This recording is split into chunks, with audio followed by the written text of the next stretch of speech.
You know, in entertainment, we have something called 6 degrees of separation with Kevin Bacon.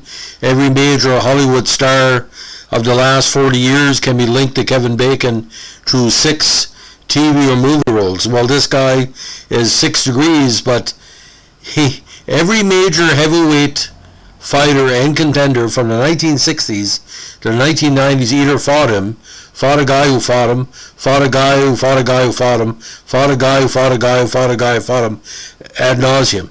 Today we're going to be talking about the Joe Namath of the boxing ring. I heard some major romantic stories about this guy, some of them true and some of them legend. A citizen of 3 countries, Hungary, England, and Australia. It has to be the sensation that fought nearly 30 plus years, if not more, in the heavyweight division, the great and legendary Joe Bugner. Now, Joe Bugner can best be described as have fists will travel. Now, he was born in Hungary in March 13th, 1950. Josef Kul Bugner, or Bugner. Now, 6'4", ladies and gentlemen, 230 pounds, became a citizen of Hungary and a naturalized citizen of both Australia and the United Kingdom. He's also an entertainer. As an actor, he's best known for his role in the '84 action film Street Fighter, the classic, alongside Jean-Claude Van Damme and Raul Julia. Now, born in Zoreg, a southeastern suburb of Szezec in southern Hungary, Bugner and his family fled after the '56 Soviet invasion and settled in the UK. Now, 6'4", with his prime weight about 220, sometimes 230. He twice held the British and British Commonwealth heavyweight titles and was a 3-time European heavyweight champion. He was ranked among the world's top 10 heavyweights for most of the 1970s, fighting such luminary opponents as Muhammad Ali, Joe Frazier, Ron Lyle, Jimmy Ellis, Manuel Ramos, Chuck Wepner, Early Shavers, Henry Cooper, Brian London, Mac Foster, Rudy Lubers, Eduardo Corletti, Jurgen Blin, and George Johnson, among others. He took on Ali for the World Heavyweight title in '75, losing on points in his second bout against the champ. Now, Bugner retired from boxing in '76, but over the next 2 decades, he made sporadic comebacks with varying success. He moved to Australia in 1986, adopting the nickname Aussie Joe, beating fighters such as Greg Page, David Bay, Anders Eklund, and James Tillis, before retiring again after a TKO loss to Frank Bruno in '87. He made a final comeback during the 1990s, winning the Australian heavyweight title in '95 and a lightly regarded WBF heavyweight title in 1998, not the World Bodybuilding Federation, ladies and gentlemen, at the age of 48, against, of all people, James Bone Crusher Smith. He retired for the last time in '99 with a final record of 69-13-1, including 43 wins by knockout. Now, like I said, Bugner and his family fled the UK because of the 1956 Hungarian uprising and then the invasion. Initially, he was one of about 80 refugees housed in a student's hostel at Smedley's factory in Wishbish. He settled in Huntingdonshire town of St. Ives, near the Fens, and so as local custom dictated, he was known as a Fen Tiger. At school, Bugner excelled in sports, and he was a national junior discus champion in '64. He lived and trained in Bedford during his early boxing years. He was a regular at the Bedford Boys Club under the training of Paul King and attended Goldington Road School in Bedford. Now, he had a short amateur career, fighting 16 times, winning 13. He turned pro in '67 at the age of 17 on the advice of his then trainer and friend Andy Smith. Smith was unhappy with the choice of Bugner's opponents and believed he could better control the quality of his fighters if Bugner turned pro. He had a losing debut against Paul Brown on December 20th, '67 at the London Hilton, where he suffered a TKO in the 3rd round. Showing great determination, after his debut, Bugner went on to win a remarkable 18 consecutive fights in under 2 years, during '60 and '69, including 13 victories by stoppage, before narrowly losing to the older, vastly more experienced Dick Hall. He bounced back and rounded off the 1960s with 3 further stoppage victories. Now, in the 1970s, Bugner emerged internationally as an outstanding young prospect, and at the end of the year, he was world rated. He won 9 consecutive bouts that year, including victories over Chuck Wepner, Manuel Ramos, Johnny Prescott, Brian London, Eduardo Corletti, Charlie Polite, and George Johnson. Now, Bugner was now positioned to challenge The world-rated Englishman Henry Cooper, who had nearly knocked out Muhammad Ali a few years previously for Cooper's British Commonwealth and European titles. However, because Bugner was still too young to fight for the British Commonwealth title, the minimum age was 21 at the time. This much anticipated bout had to be postponed until he turned the year of what they call the year of discovery. While waiting to come of age, in 71 he defeated Carl Gizzi, and just weeks later, and weeks before facing Cooper, drew with Bill Drover. Now, early in his pro career, Bugner earned a reputation as a tough, durable, but often exceptional defensive and cautious boxer. He retained that image for the rest of his career. He was criticized often for lacking natural aggression in the ring.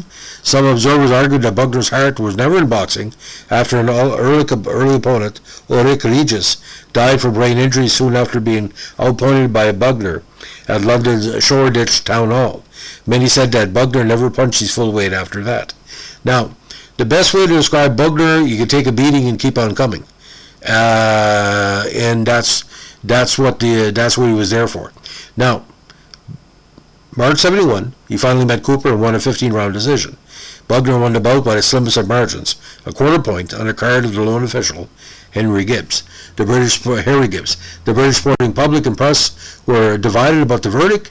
Many felt that Cooper deserved the decision due to his steady aggression, but Bugner found effectively on the defense and scored often with his left jaw jab, and opinion many was a rightful winner of the bout. Now, a very controversial fight in British history. I haven't seen the fight, so you have to judge for yourself on YouTube.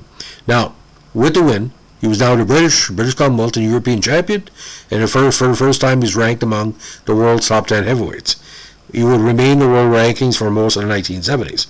Now, he retained his title later on with a decision over Jürgen Blind, who had fought Ali as well. Now, later in 71, he surprisingly lost decisions to underdogs Jack Bedell and Larry Middleton. Sandwiched between these losses was a victory over Mike Boswell. The Bedell fight was particularly close, depriving Bugner of his British Commonwealth and European titles.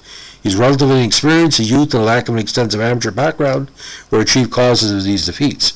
But in 72, he won 8 consecutive fights, including a knockout over Blind for the European title.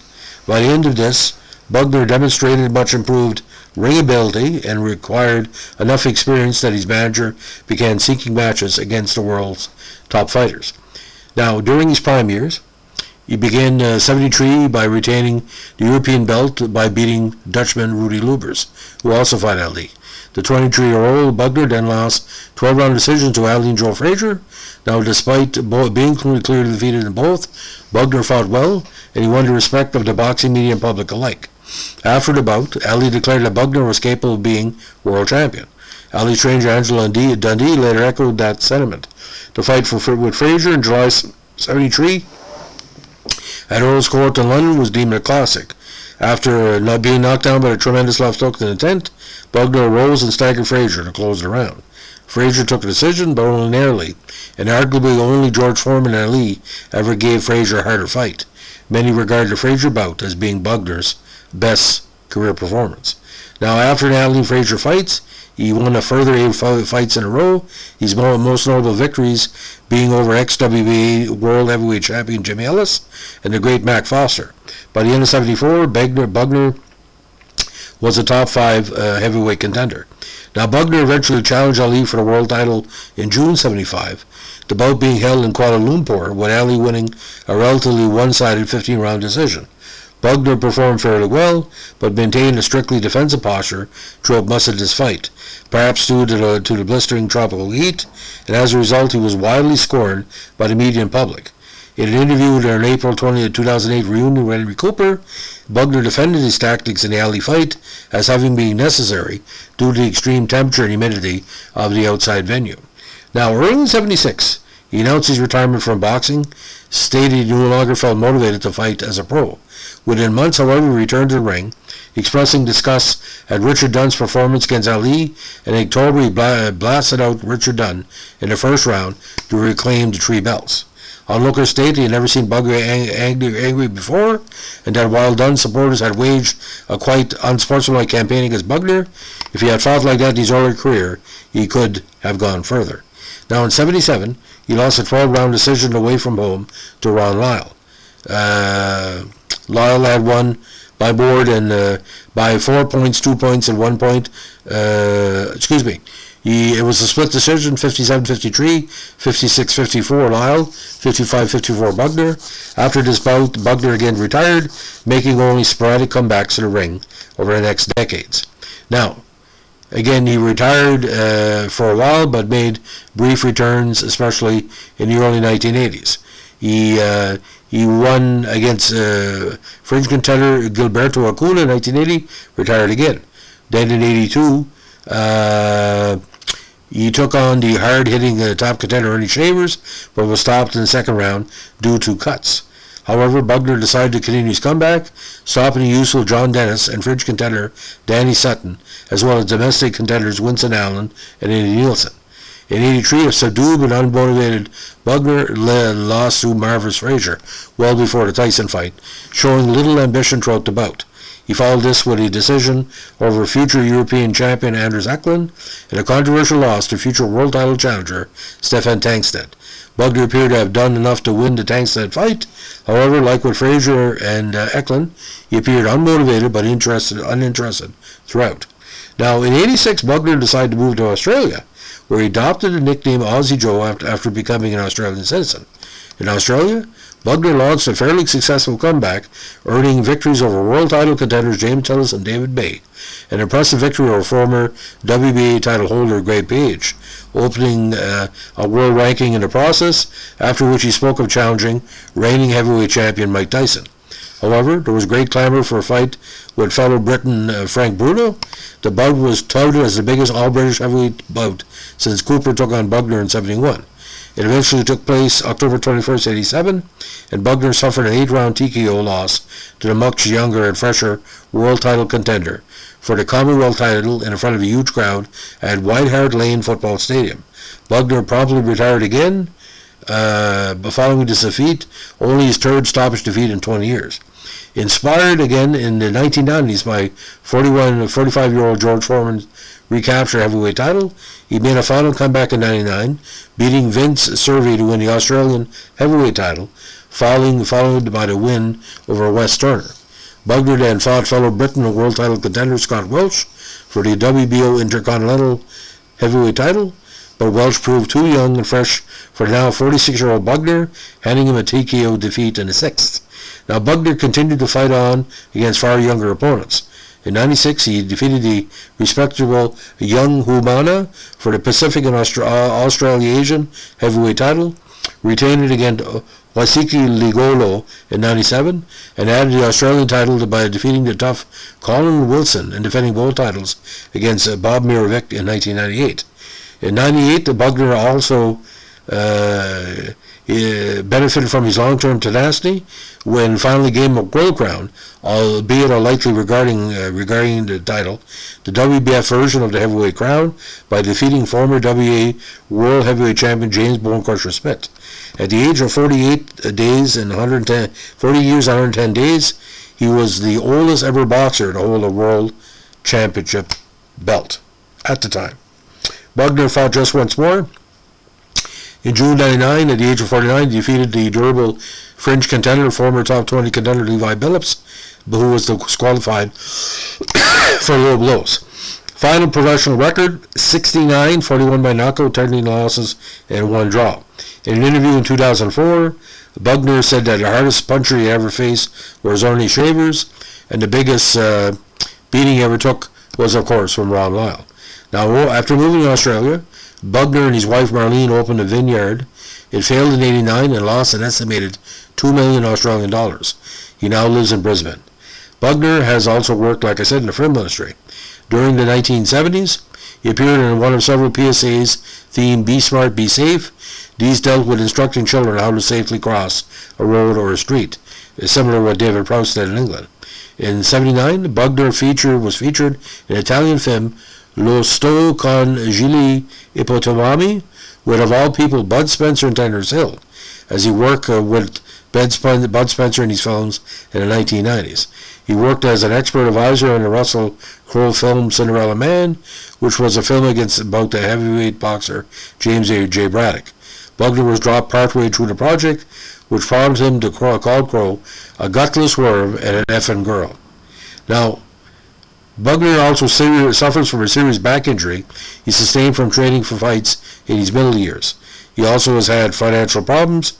It was these financial problems that prompted him to re-enter the ring at such an advanced age. Now, a benefit was also held for Bugner in 2008 by Kevin Lushing. Now, in November 2009, Bugner replaced Camilla Dollar-Rupp on day 4 of the British TV show I'm a Celebrity, Get Me Out of Here. He left the show on day 16 after losing a Bush-Tucker trial called Jungle Jail to fellow celebrity Stuart Manning. Now, Bugner has 3 children, James, Joe Jr., and Amy, from his ex-wife, Melody. Now, Bugner's autobiography, very interesting read. Joe Bugner, My Story, was published by New Holland Publishing, Australia, in November 2013. Now, I talked about the fact that Joe Namath of the heavyweight division. If the stories about Bugner are true, the dalliances and the women that were chasing him, especially in Kuala Lumpur, a very, very interesting cat. I remember my dad telling me about the fight. There seemed to be a whole bunch of women near the ring, and they weren't there to see Ali. Every time Bugner was being hit, which was frequently, it was more like, an exhibition almost. The people in the crowd were getting quite concerned. So I can imagine. The only thing I can compare it with is when Joe Namath would, go through the crowd in New York and wave to the fans on the side of the sidewalk. Anyway, but consider this, ladies and gentlemen. He started his career in 1967, okay, and wrapped it up in 1999. He could have fought well into the 2000s, but like I said, WBF heavyweight title holder, Australian heavyweight title, PABA heavyweight title.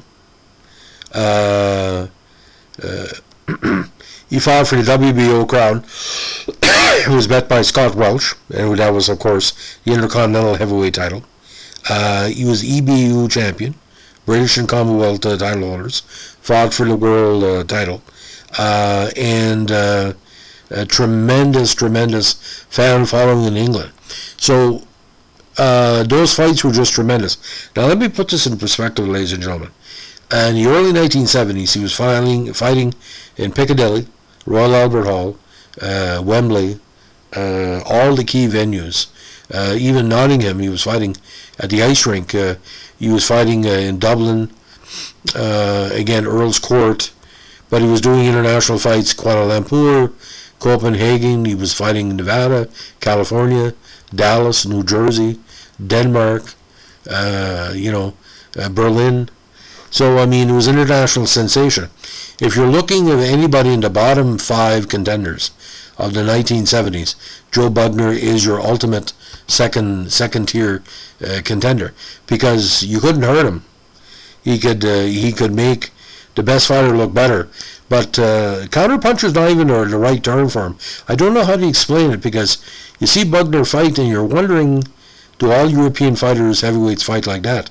But he drew, some major controversy, because the whole filming of Cinderella Man, there was all kind of rumors about going on. But I think if Joe Bugner would have had the opportunity, he would have worked as why didn't he have Joe Bugner as an extra, as one of the fighters in Cinderella Man? You think that would make more sense? I've seen him in Street Fighter. He's a good actor. The man had charisma and still has charisma to burn. So I tell you something, ladies and gentlemen. Half the stories I heard about Joe Bugner, if they're true, let me tell you something. It's a legend. So that's the story of the great Joe Bugner, the perennial 1970s contender. If you like what we're doing here, give us a like, comment, and subscribe. And don't forget, you're only good as your last fight. And Joe Bugner's last fight, again, was top tier. That's where it ought to be remembered. Have a good day. Bye.